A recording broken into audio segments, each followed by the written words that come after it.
He said, Rom, now's the time for the Ferengi to move beyond greed. What do you mean beyond greed? There's nothing beyond greed.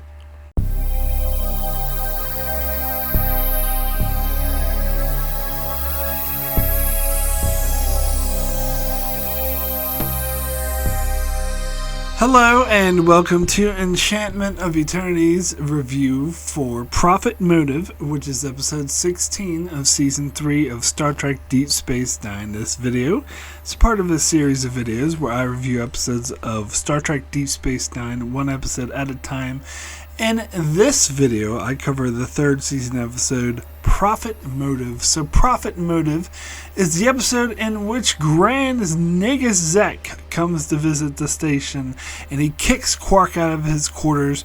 But then, once they find out what he's been up to, he says that he has rewritten the rules of acquisition, and Quark and Rom at first believe that they're about to become stinking filthy rich until they read these rules of acquisition and see that it is very contrary to Ferengi culture and is instead teaching altruism and kindness and being polite and not worrying about greed. And this, of course, really upsets Quark and Rom. They try to come up with an explanation of why Grand Nagus is behaving this way.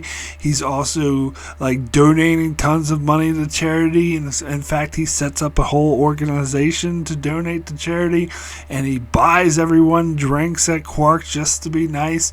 And so they're come up with different theories. One theory is Rom thinks that he's just sick, and Quark thinks it's part of a larger scheme. But when it becomes very clear it's not part of a larger scheme, Quark has him looked over by Dr. Bashir, but he says there's absolutely nothing wrong with him. So then Quark and Rom go to snoop around in his shuttle, and Mayhardu catches them, but instead of hurting them, he actually helps them. And they find out that Zek is in possession of a Bajorn orb. And after further investigating and a vision from the prophets, Quark realizes that Zek had went into the wormhole to try to get the prophets to tell him the future. But instead the prophets did something to him and changed him. And so Quark returns to the wormhole with Zek to try to get the prophets to change him back. The prophets themselves say that the Ferengi are adversarial and primitive, and that they can change them to an earlier state when they weren't so greedy. And they were going to do the same to Quark. But then Quark insists that if they do that, then more people will keep coming, and people will just keep bothering him. But if they change Zek back now, they'll never be bothered ever again. And apparently that is enough to convince them. They change Zek back to his greedy, selfish, dickhead self, and everything returns to normal. Except for Rom managed to embellish some money from the charity organization that he was running, so he had stole some of the Nagus' money. And Quark is proud of him. There's also a side story with Bashir being nominated for some prestigious medical award, but he's convinced that he's far too young to be a serious contender and is certain that he's not going to win. And indeed, he does not win, but he does take it very poorly. So, I think this is my favorite episode with the Grand Nagus in it. And, that's not saying much because, as I talked about before, I don't really care for this character very much. And I don't particularly like Ferengi episodes either. Ferengi episodes to me are always sort of the low point of the season. This is the one that's actually okay. I don't think it's great, but I think it's, unlike most Ferengi episodes, it's not the low point of the season. And I mentioned Rules of Acquisition in season 2 was fine, but I think this one's better than that. And then there was the Nagus in season 1, which was not good. And then later in season 3, we get the other episode where we meet Moogie and Brunt. And I hate the character Brunt, and I think that's where the whole Ferengi storyline went downhill, and pretty much every Ferengi episode, including that one, from then on out, sucked.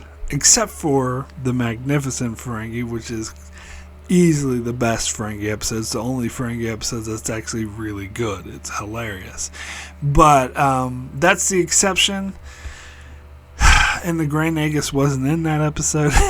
So this is by default the best episode the Grand Nagus is in. Now, the Grand Nagus appeared in every season. I think he skips season 4, though, but he appears twice in season 7.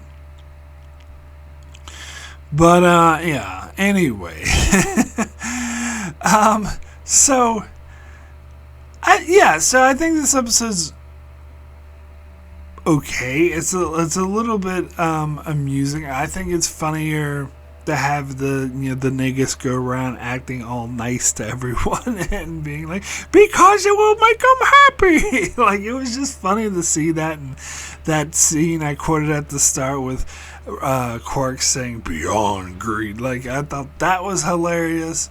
And just the way that Quark gets like so worked up, and he's trying to find like secret codes and shit, and it's not coming up with anything, and he's like, what's going on? But I do have a little bit of a bone to pick. A minor nitpick, but when the Nagus first comes on the station, he kicks Quark out of his quarters, gives away all of his furniture without his permission, and takes over his room for several days, kicking Quark out, forcing him to live with Rom. And here's the thing, that is in character for the old Grand Nagus, but this is supposed to be the new Grand Nagus, who's very altruistic and kind and happy and just wants to spread joy and cheer. That's out of character for him to treat Quark that way, to kick him out of his house and sell all of his furniture, or give away all of his furniture without his permission. That's really asshole-ish to do, which, as I say, totally in character for the Grand Nagus normally, but not in this episode when he's supposed to be the nice, kind Grand Nagus. It's completely, it doesn't fit with it. But yeah, I don't really have much else to say about it. I think it's kind of funny, like when,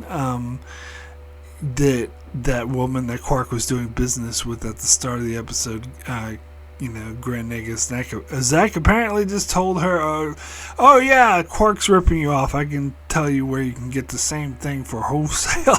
Like, I don't know, I just find that kind of funny. But that opening scene is like, when you first turn on this episode, it's like 90s were a different time, weren't they? Because you do have her giving Quark umox in this long scene where he's obviously reacting as if he's getting sexual gratification from it. So it's essentially giving him a hand job that we're seeing on screen, even though they get away with it because it's just like, an alien thing, but that's essentially like what she's doing. And why is I don't know. And she thinks she needs to do this to him in order to get a deal, but she's not even getting a deal. Quark's ripping her off. I don't know. In the grand scheme of Ferengi things that are really problematic, this one actually ranks pretty low compared to a lot of other episodes, especially, oh boy, when we get to the major one in season 6. Not the Magnificent Ferengi. It's funny because I talked about this before. Season 6 has both the best and the worst Ferengi episode, both in that one season. But anyway, So even outside of that, I think the whole Ferengi thing can be more offensive. Like the whole bullshit they did with Nog a couple episodes ago, which was totally out of character for him. But anyway, I mean, yeah. So, not much else to say about Quark and the Ferengi and the Nagus. This episode just wasn't as annoying, and it was a bit funnier than the others. In fact, I stand by it's the best episode for the Grand Nagus. So, talk about the prophets then, or the Wormhole Aliens. And people who've seen the show always, refer to them as the prophets, because that's what the later seasons will make it clear that they are the prophets. However, in these earlier seasons, I used to refer to them as the Wormhole Aliens, because that was the Starfleet term for them. That's what Cisco called them. And eventually changed into the prophets. But that's because they will be retconned. And they're not retconned yet. So this episode, they're actually consistent with how they were portrayed in Emissary. Season 4, their next appearance in Season 4, that's when they'll be retconned. And that retcon will only grow and balloon and get worse. Where they retcon the whole, storyline with, I already talked about how they retcon the Emissary. They did that already in a couple episodes ago with Destiny, but that too will balloon and it's sort of joined up with the prophets or the Wormhole Aliens, who will be retconned, and they will introduce the Pal race, which is a total retcon. But that's coming later, as I said. And some people forget that this is only the second appearance of the Wormhole Aliens in the show. After the pilot episode Emissary, this is the first time we see them. And I remember when I first saw this episode, when it first came out, being so blown away. I'm like, holy shit, they're actually showing them again, because I was starting to wonder if they ever were going to show the Wormhole Aliens again. And I was like, they should, because they use the wormhole a lot. It makes sense that we should freaking see the Wormhole Aliens again. And my first reaction is so you're gonna bring them back in a Ferengi episode? There's tons of interesting storylines you could do with the Bajorans and their religion and their worship of them, but instead you don't show them at all until a Ferengi episode. Way to go. To be fair, the next time they appear will be in an episode that relates to the Bajoran religion, but as I say, they will be retconned, because in the pilot episode Emissary, very clearly, and this is outlined back in, there's a series of unauthorized book, The Nitpicker's Guide to Star Trek Deep Space Nine. I used to always read the Nitpickers. He talked about, because that came out, I think, it came out right after Season 4, so it only went up to Season 4. And so he was used to looking at the Wormhole Aliens as they were portrayed in earlier seasons, and so when he got up to that Season 4 episode, he's like, what? This is totally different. This is not what they established. Because what they established in the first episode was that these are aliens who live outside of linear time, and they live in this little wormhole, and they sent out these orbs to try to communicate with other life forms. However, they didn't perceive corporeal linear life forms as true intelligent life forms. Because they're more of energy based. And so they created the wormhole to live in, and it just so happens it happened to connect two sides of the galaxy together, which wasn't their original intention. It's just how their life form exists. And so when they met Cisco introduced them the concept of linear time, the concept of corporeal life, but the Bajoran people, having received these orbs, which is capable of existing out, or sending them visions of things outside of linear time, because they're messages from these beings that live outside of linear time. So the Bajoran people, not fully understanding this weird alien technology, interpreted them as gods. And so the original message of Emissary, as perceived by Michael Piller, was sort of staying true to the Roddenberry's humanist, atheist sort of mentality of that. You know how Roddenberry was fucking obsessed with godlike aliens. That was an Arthur C. Clarke quote, I believe, that advanced technology that is so far advanced would be perceived by a less advanced culture as gods, as godlike. And that's basically the concept they want here, is that because the Bajoran people, because of their, they're prone to their mentalities, that they interpret their contact with the wormhole aliens as godlike, so they worship them as gods and perceived what they do as gods. And that's how they were portrayed in the Emissary, and that's how they're portrayed here. Later, they will retcon it so that they are gods, and that they actually were sending these things to help the Bajoran people and be gods to them, and help in saying, we are a Bajor and we support the Bajoran people. Like, that is where the retcon starts. So it hasn't started yet. It'll be the next episode, Ascension.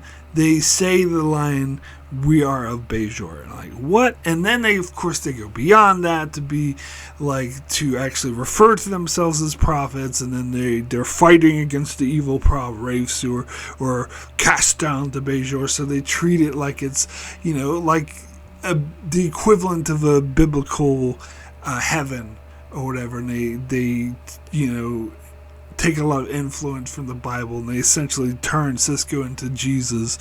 None of that shit was what Michael Piller originally envisioned, because, as I said, Michael Piller, I don't know about his own part. He's more of a new age weird dude, but he was more of going off of Roddenberry's, trying to stay true to Roddenberry's vision of a humanist, sort of atheist kind of leaning, whereas Ira Stephen Bear is very obviously more not that, and more religious based, and more likely to, in fact, was very much against, and you could tell that in his mythical season 8 thing, that he's very much against Roddenberry's sort of atheist tendencies and thinks that they're evil. And that's why I thought that whole season 8 thing where it was saying the Federation was trying to eradicate all religion, and with Section 31, I'm like, that fucking stupid, and it completely misunderstands Roddenberry's whole entire vision. Thank God they never actually made that. But even though he took it to an extreme in that case, you can see that with his retcon, and also, to be fair, the retcon also had to do with trying to turn Deep Space Nine into a fantasy show. They wanted to be an epic good versus evil, like a biblical fantasy type thing, which is not what it was intended to be. And for the most part, like, I'm okay with some of it, just because, like, I accept the retcon, like, I have to take it and roll with it. But I think that they never should have done it. I like the Wormhole Aliens is more true to themselves, where they just they don't understand these corporeal life forms, and they see these dumb Ferengi show up and be like, oh, I want greed, and be like, yeah, these guys are primitive, let's fuck with them. Let's make them nice and send them on their way. I actually really like that. So that's part of the reason why I like this episode, why to me it's the best, because it's a good, pure portrayal of the wormhole aliens as they were originally perceived to be by Michael Piller. But yeah, that will change. But anyway, but yeah, this is what the nitpicker pointed out in the book, that they were in the nitpicker very much against the atheist leanings of Roddenberry. He had a lot to say about who watches the Watchers, but he even pointed out, like, the whole point of the wormhole aliens is like, this is what happens when a lesser advanced, it's like the Arthur C. Clarke quote, this is what happens when a lesser advanced species encounters a highly advanced technology. They look at them as gods, even though they're not. But Irish Stephen Bear said, "No, fuck that. Let's actually make them gods." Whatever. We'll get to that when we get to that. But I love this episode because, well, not love it. That's exaggerating. But I like it. I think it's a good episode, mainly because of that portrayal of the wormhole aliens as they were intended to be portrayed. So when Quark is talking to the wormhole aliens and trying to convince them to turn Zek back to the way he was, he makes his argument about how greed is good and how people, he's like, dare I say it, greed, and then people would just, without all this, then people would just sit around doing nothing, and they would get nothing accomplished, and they would die. Do you want them all to die? I found this argument interesting because it is essentially the same argument I hear from anarcho-capitalists, or anarcho-libertarians who are, think that the, sort of anarcho-capitalism way of life is inherent to human behavior. In fact, I've heard other people say that the Ferengi is not a very good analogy for capitalism, because capitalism has to do with trade. But what they misunderstand, because they're taking capitalism as most theoretical and purest form, whereas that's not what the Ferengis are commentary on. The Ferengis are commentary on how capitalism is currently being operated, and it's not being operated in its purest theoretical form. It's being operated more in a sort of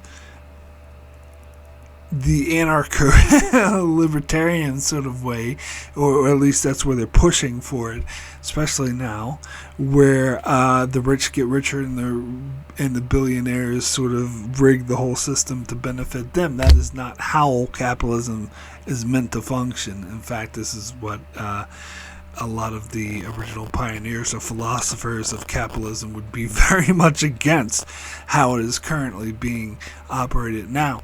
So that's what the Ferengi are commentaries on, and they're damn good commentaries on it, because it sounds like that's exactly what, the same sort of arguments I used to hear from these anarcho-libertarians all the time. Oh, you need to have greed, you need to have...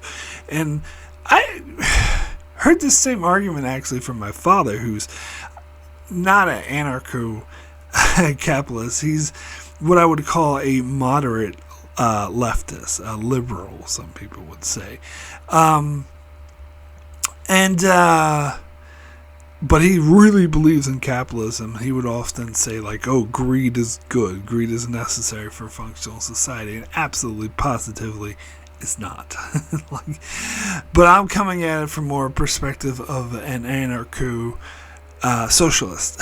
So, or sometimes referred to as socialist libertarianism, and some people are like, oh, that doesn't make sense, these are two opposite things, they don't work together. But no, actually they do. But I don't want to get into all that. I was more deep into that philosophy when I was in my 20s. I'm not really into that, philosophy that deep anymore. I more now associate myself as more of a run-of-the-mill leftist. But, point is,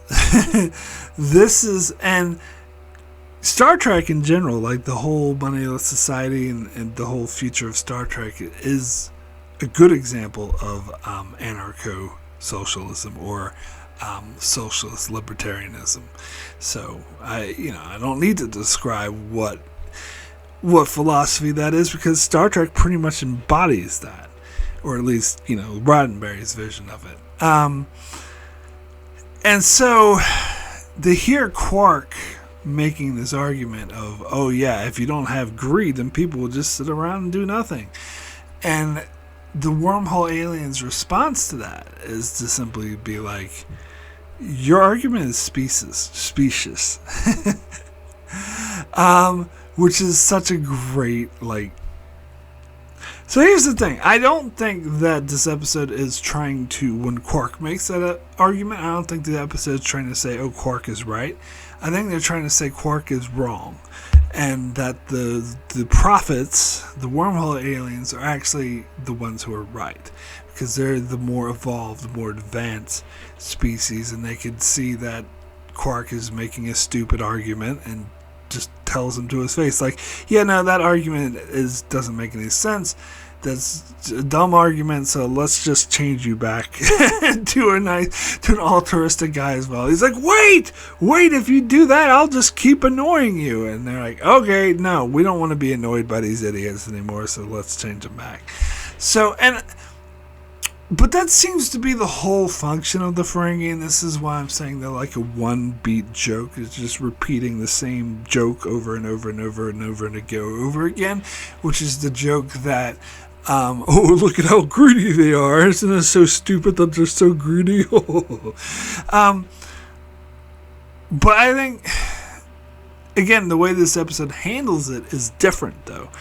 So it's just a different way of telling the same joke, whereas every other episode they're just telling the same joke the same way over and over again, where here they come at it from a different perspective, like, oh, what if they were like super nice instead, and how would the other Ferengi who are super so greedy, how would they react to this epitome of greed all of a sudden being all nice and donating all his money to charity and shit. I also like that one scene where he pays Dr. Bashir and Bashir's like, oh, I can't accept this, and he's like, oh, it's only money, donate it to charity, and he's like, oh, okay, I'll do that. But anyway, so in that way I think the humor works, and I also think that them shutting down, Quark's trying to act like he's making this great profound speech, but he's basically just shut down and be like, no, that's ridiculous. That's a stupid argument. And that's exactly the correct response to these anarcho-capitalist arguments. That's how the anarcho-libertarians or whatever, that's exactly how they should be, because their whole philosophy is so incredibly flawed. It's just they treat the monetary system, the financial system, as if it's a natural system that's just like the wind or weather. It's just normal and natural, and you have to flow with it. What it just fucking isn't. It's a man-made system, and like all man-made systems, they're flawed, and they need oversight. And they have this, they treat it like magical fantasy fairyland that, oh, if you just leave it alone, it'll be perfect. So much bullshit. So much bullshit. And of course that oversight can become corrupt and corrupt the system, but the solution isn't take away the oversight and then it just flows out of control. The solution is to try to root out the corruption and the oversight and make it pure oversight. But anyway, damn it, fucking. So that's a part of the reason why I love this episode, is that it shoots down those stupid ass arguments. Alright, so then we also get a B plot with Bashir being nominated for an award, which is kind of like a throwaway B plot. Again, I don't have a whole lot to say about that either, but I was not aware until like somewhat recently, again within the last decade, that this was an analogy or was commentary on the Next Generation being nominated for an Emmy. I had no idea this is what they were making. And I think this episode, if I remember correctly, I think this episode aired like long after the Emmys did, or if maybe it wasn't long after, maybe it just felt that way to me, maybe, but for whatever, I'd never made this connection. And I didn't even hear, like, I didn't pay any attention to the Emmys. I didn't pay any attention. I didn't even hear that Star Trek Next Generation was nominated for Best Show. I just happened to just randomly tune in to the Emmys right when John Lithgow came out to announce the nominees for Best Show, and he mentioned, Star Trek The Next Generation. I'm like, are you serious? I was like so surprised. I was like, Star Trek Next Generation is nominated? And then 2 seconds later he announced they didn't win. So I didn't have this whole build up. But those who are like working on the show, and I remember Ronald D. Moore recently told the story about it being how Rick Berman called him at 6 a.m. in the morning and woke him up and was like, hey, guess what? You guys got nominated for an Emmy. And he was like shocked. He was like, what? Yeah, some of those, so Ronald D. Moore and Renee Correa, who were on TNG, they were also writers for DS9 for this episode. So, I mean, they were in the writing staff when this episode was written, so it's kind of like hazing them a bit, I guess, or they were kind of just poking fun at themselves. But yeah, but being like in the industry, and when they first heard about it, they would make a huge deal, and there would be this long anticipation of, oh my god, and we're gonna win or not, and it's a huge disappointment. And that's what the whole the storyline is supposed to say, is that Bashir knows immediately he's not going to win, but he's still sort of getting his hopes up, and he's still subconsciously thinking, I might win, and he's still like super disappointed when he doesn't win, even though he knew he wasn't going to, but he's still like something inside him was hoping he'd win. And I can get that. I mean, I kind of felt the same way from a much more distant perspective of, it wouldn't be awesome if TNG won, but no, of course it didn't win. I do like the scene where after it was announced he lost, and Dax went up to him and was like, you're handling this very well. And he's like, I'm not. I'm really not. And she's like, okay, that's what I thought. Which is that, that was nice. That was like a cool scene. But the Emmys are bullshit. That's the other thing I will say, is that I never really, and I think they've gotten worse over the years, but especially now, it's just all popularity or context, or which production company does more advertising or pays more to advertise to the Academy members or whatever. It's not about what show's good, because if it were about what show was actually good, Better Call Saul would have won couple times. Fucking what's his face? Dude who God, why am I blanking on the guy who plays Saul Goodman? He would have won Best Actor several times. And Rhea Seehorn, I remember her name. I can't remember. But she would have won. And The Expanse would have at the very fucking least been nominated. And that would have won. But instead you get bullshit, dumbass shows like Killing Eve or whatever, which is so average and not even that good. And 24 kept winning even after it was just repeating the same story over and over and over and over fucking again. It would keep winning the Emmys when it clearly sucked. And Game of Thrones didn't win until season 8, which is I think it might have won in season 7 as well, but those are the 2 worst seasons.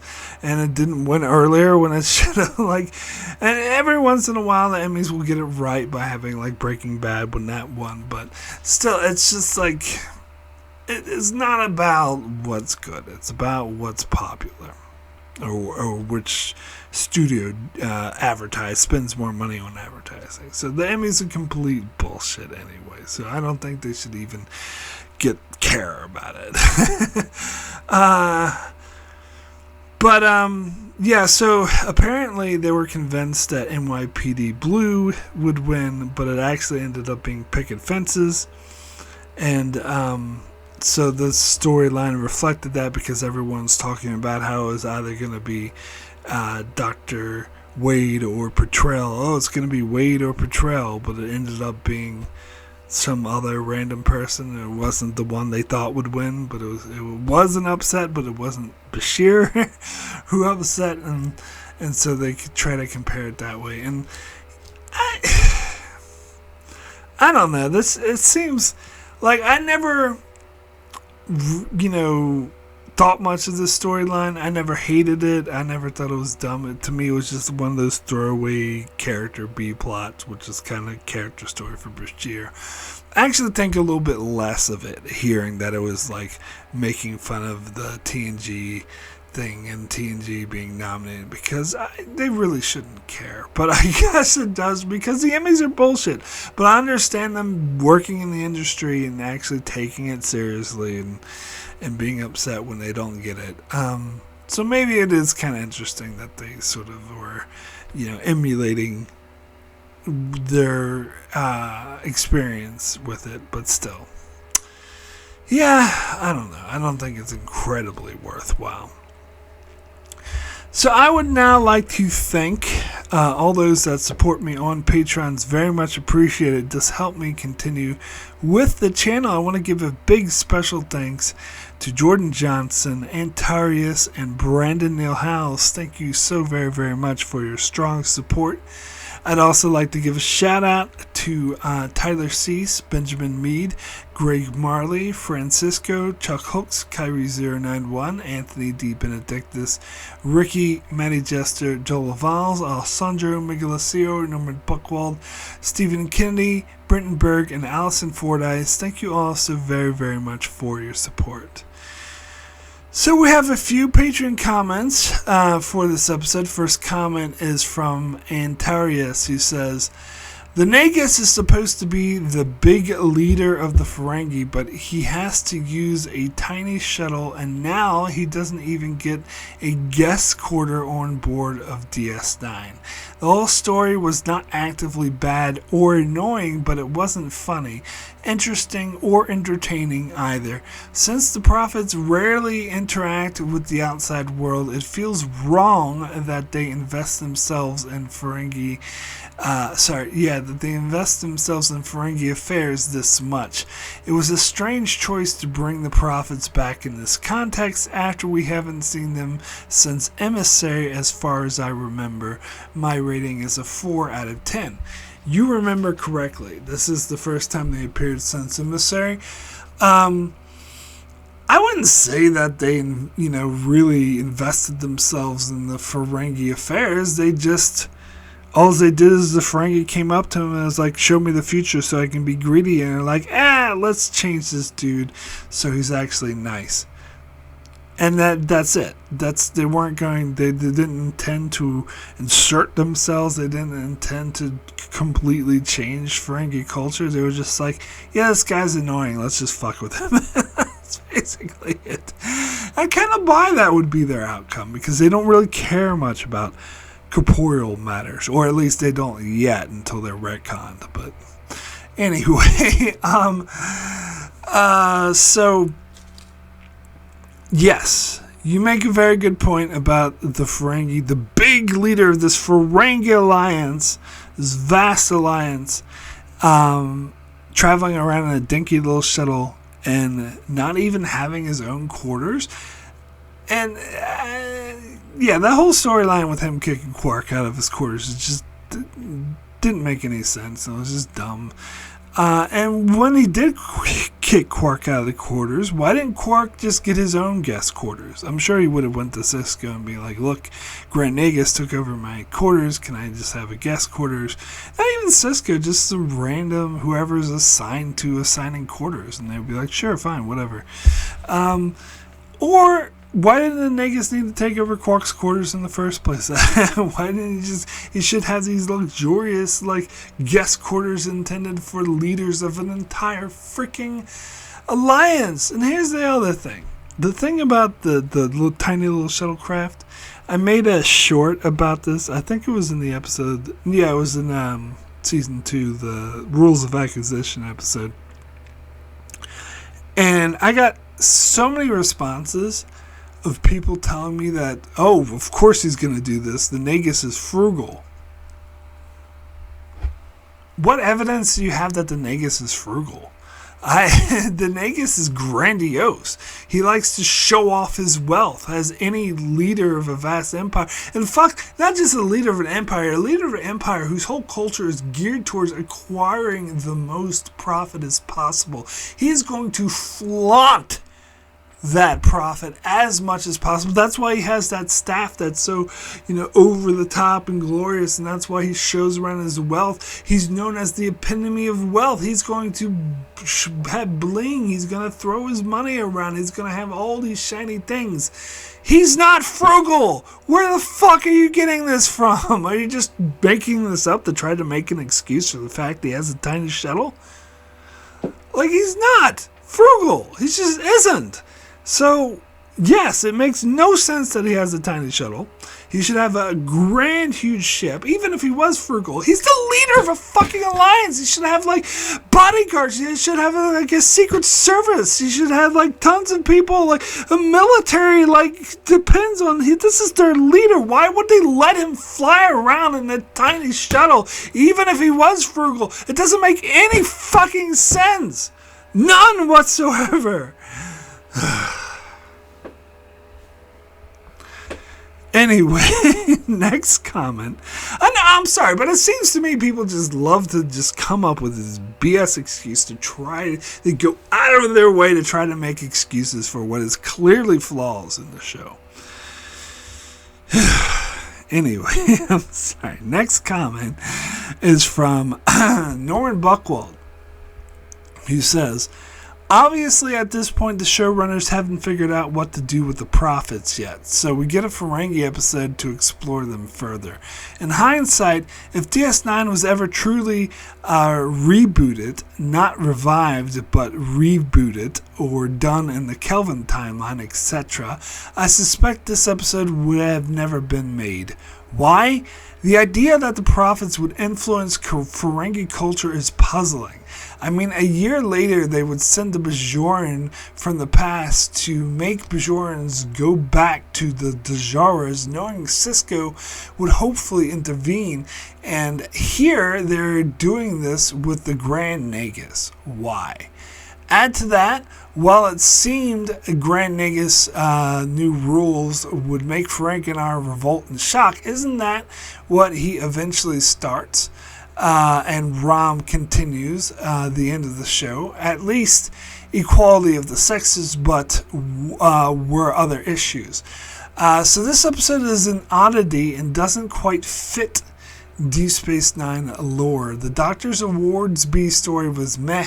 I will give it 4 self-sealing stem bolts at low cost out of 10. Should have said at wholesale. Alright, so here's your problem, Norman. You're looking at it from the show as a whole. You're looking at it from a postseason perspective. Whereas I said, the prophets are retconned after this episode, and they're not the same aliens. So trying to input their future motivations to these different characters' motivations is not going to match up. And maybe that's your point. Maybe your point is that the whole show should match up, because you talk about if there was a reboot, they would fix the story so it would actually work with each other, which is fair. I would suggest not making the prophets be all about not making them gods and trying to interfere with Bashir in the first place. That's what I would fix rather than this. I actually like the portrayal here because it's more true to how they were originally intended to be. But again, and that's the other, I think, fault in your argument, is that you're comparing it to what they did with that Bajoran emissary guy in the next episode, Ascension. But in that case, they actually took him and sort of purposely took him and sent him back to accomplish something to help Bashir. Whereas in this episode, they didn't seek to grab Zek. He wouldn't bother them, and they're like, oh, fuck off. And just flung him away and changed him so to get him to leave. Like, oh, this guy's flawed. Let's fix that flaw and send him on his way. It was never their intention to affect Ferengi culture in the same way that it was to affect Bajoran culture. Because, again, at this stage, the Wormhole Aliens were not written to want to interfere in corporeal matters at all. That will be retconned next season when they actively do want to interfere with Bajorans. Here, they don't. Here, they're just like, oh, this guy's annoying, fuck off, and let's flick him around and make him not be such a dick, and just send him on his merry ways to get him the hell away from us. That's it. They're not seeking to affect change in the Ferengi culture. But anyway, it's just my interpretation of it. Next comment is from Kyrie091, who says, profit motive, more like, oh shit, no live. Because this episode makes me want to no live. It's so bad. I don't mind this one. I like Ferengi episodes usually. The side plot with Bashir not winning an award is probably the dumbest and lowest stakes side plot since that time Archer said ass on Enterprise and would blow it up. It wasn't very tense. Or that time the audience spent the whole episode wondering whether or not Odo was in Starfleet. Spoiler, he's not. This was low-stakes stuff, so no one cares about Bashir getting a silly award. I prefer episodes with real consequences like when Vic Fontaine had to rob a casino or whatever. Now that's important and lasting tension. I think it's okay to have low-stakes B-plots every once in a while. It's more character-based. I mean, so I didn't really hate it, but it was it was a nothing burger. Anyway, next comment is from Ricky, who says, to me, this is the best Grand Nagus episode in the show. He comes off as actually funny and hilarious, and I absolutely love the scene between him and Quark, especially the part when the Grand Nagus wants to create a new rules of acquisitions, and the scenes between Quark and Ram were so hilarious, especially when Ram said, the Grand Nagus said we need to move beyond greed. Then Quark replies, What beyond greed? There's nothing beyond greed. That was one of the funniest lines in the show, and I kind of wish that this was a permanent thing. It actually would have been interesting to see what would happen to the Ferengi culture and society. So a hilarious episode, so my rating is an 8 out of 10. I think that what would happen is exactly what Quark predicted, that they simply would have thrown Zek off the Tower of Commerce and chose a different Ferengi to be leader, and they would just continue on with their greedy ways. But other than that, I do agree it would have been more interesting if they kept the Grand Nagus this way. I think he would have been a more interesting character. Anyway, next comment is from Stephen Kennedy, who says, "What are you watching on TV? It's some kind of soft porn. I think it's called Deep Sexual 69. That's not what that is. It is called Deep Space Nine. Well, this woman alien is giving the weird alien with big ears some kind of hand job, but she's using his ears and he seems to enjoy it. Was this the plan for the Ferengi all along, to make them into normal people with proper values, as it was written by Ira Stephen Bear and his sidekick Robert Hewitt-Wolf? Miles and Julian played darts for the first time. Yeah, another good episode, so my rating is 700 bars of gold-pressed latinum Rom stole from the Grand Nagus, and then Quark took it all away because of everything Rom stole was from Quark's bar out of 10. That mirror episode with Vedic Bareil coming to the station was crap, so at least I don't like them all." Oh, you don't, because you said earlier you like all the Mirror Universe episodes. That one's actually not as bad as the season 7 one. The one with the Nagus, that one's easily the worst. But anyway, yes, I forgot to mention that Miles and Julian played darts for the first time this episode. Next episode is when they'll actually put it in Quark's bar. Here they're playing in the cargo bay. And speaking of retcons, there's no fucking way that he's genetically engineered, because in this episode, Miles is distracting him at the war, and he's like totally fucking up and flinging it out of the way. If he's that good, that wouldn't have affected him. And yeah, the whole genetic engineer retcon is the worst retcon of the show. But anyway. Alright, next comment is from Brandon Neal Howells, who says, "Yucko! Most Ferengi episodes suck, and I hate Zek as a character. I did like him trying to convince the prophets to turn Zek back to his greedy self, though. 4 humanoid women giving a Ferengi hand job out of 10. The whole Ferengi hand. Yeah, that was just, I never really noticed that before. I guess, I don't know, maybe in the 90s and when I first saw it, that just seemed like kind of normal. Back then, I don't know what TV was like then. I mean, obviously they wouldn't have him doing an actual hand job, but this was like, they could get away with it because it was just, touching his ears, but it's essentially like, I don't know. But yes, I agree with the Zek hate. I don't like him. I love Walshan, but I don't like Zek as a character. I just don't find him funny, except in this episode. It's just because it will make him happy, and that will make me happy. Like that, I don't know. It actually, for some reason, maybe I just have a weird sense of humor. For some reason, it just worked for me in this episode. Anyway, thank you, patrons, so much for your comments.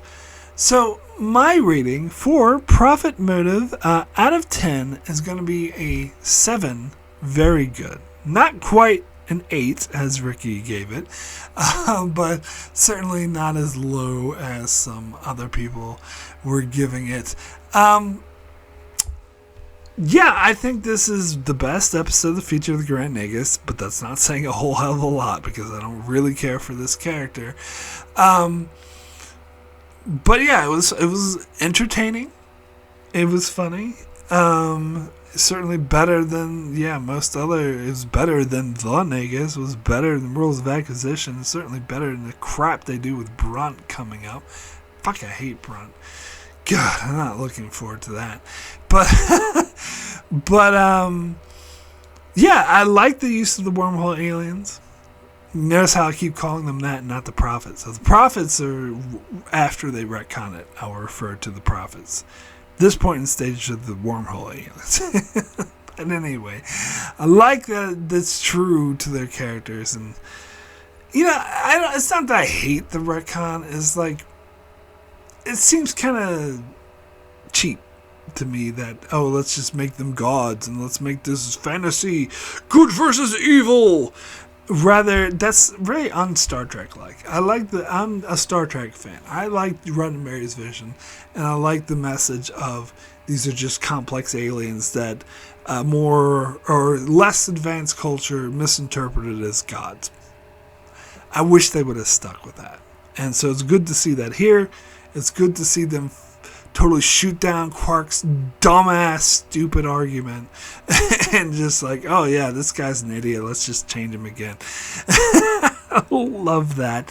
So, but it's not a great episode. As the B plot's kind of a nothing burger, and this A plot kind of isn't that big of a deal either. It's just mostly entertaining. So, 7 out of 10 from me. So, that is it for my review of Prophet Motive. If you enjoyed this video, please be sure to leave a like, leave a comment below, subscribe. Really helps out the channel. If you would really like to help out the channel, you could consider supporting me on Patreon. There'll be a link in the description below. I have different tiers, different rewards for different budgets. I do a Patreon-only series where I revisit reviews exclusively for my Patreon supporters, and I got other rewards such as pre-releases, Patreon requests. You can make comments that'll read my videos, stuff like that. So, let's see what's coming up. Next on the channel, Saturday I'll be over on Patreon for one of those Patreon exclusive videos revisiting my review for the Voyager episode Eye of the Needle. And then on Monday, sticking on Patreon for another revisited, this time revisiting my review for Visionary, the next DS9 episode. And then on Wednesday, I'll be back here on my main channel for a new review, reviewing the not-so-good episode Ex Post Facto. And then on Thursday, reviewing the next episode in Voyager, Emanations.